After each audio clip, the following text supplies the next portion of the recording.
you go.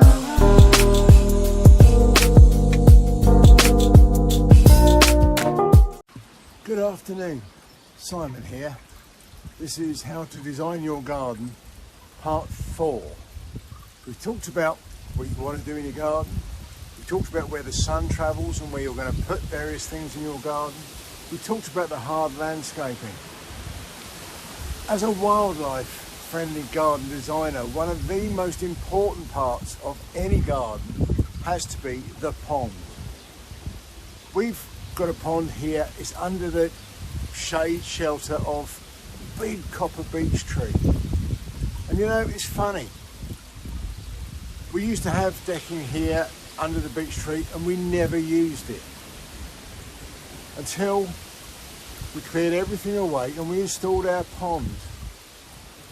And we spend hours up here now. Maybe it's just listening to the water. Maybe it's the shade of the beech tree or the sunshine when the beech tree leaves. But there's something about water and the sound of water which can bring a garden to life just for us. But if we go past that and we think about the creatures that live in it, you know, and I'm not talking about fish here, we're not great fans of fish in ponds unless the pond's big.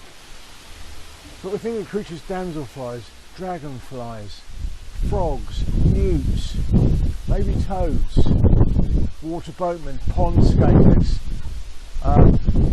water hoglouse, all of those creatures, the larva that goes with them. You see, there's more life in a pond than in just about any other medium. And that's life you bring into your garden. And you might have heard me mention before that the more life you bring into your garden, the more life you surround yourself with, the more life you have in your life. And that's pretty special. And then you might say, well, we need to actually think about that pond a little further.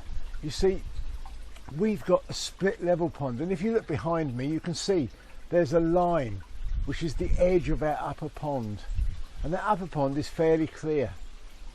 We like to get up, sometimes we soak our feet in it, we put our feet in the water. It's a kind of bit of a meditation thinking area around the side of the pond. But the bottom level, which is where after the water has cascaded down the side, is our wildlife pond. And if you look, you can see in there there's cowthie, there's purple loosestrife, there's irises,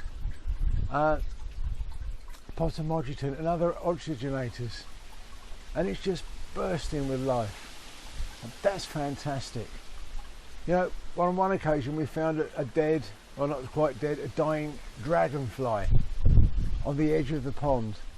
That's a good sign, because that means she's coming to the end of her life cycle and she's just laid eggs in the water. And that should mean that probably next year, maybe later this year, we're going to see some dragonfly larvae in the pond, and that just might mean we're going to get some dragonflies emerge from it. And that is amazing.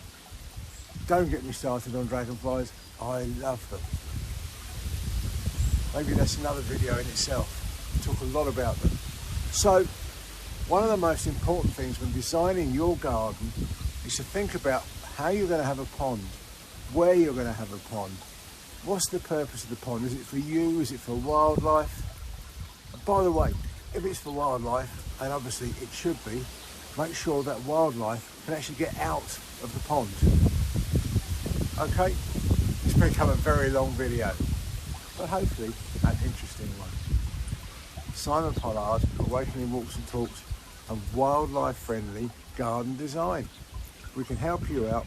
You know where we are. Thank you very much. Goodbye. Never let you go.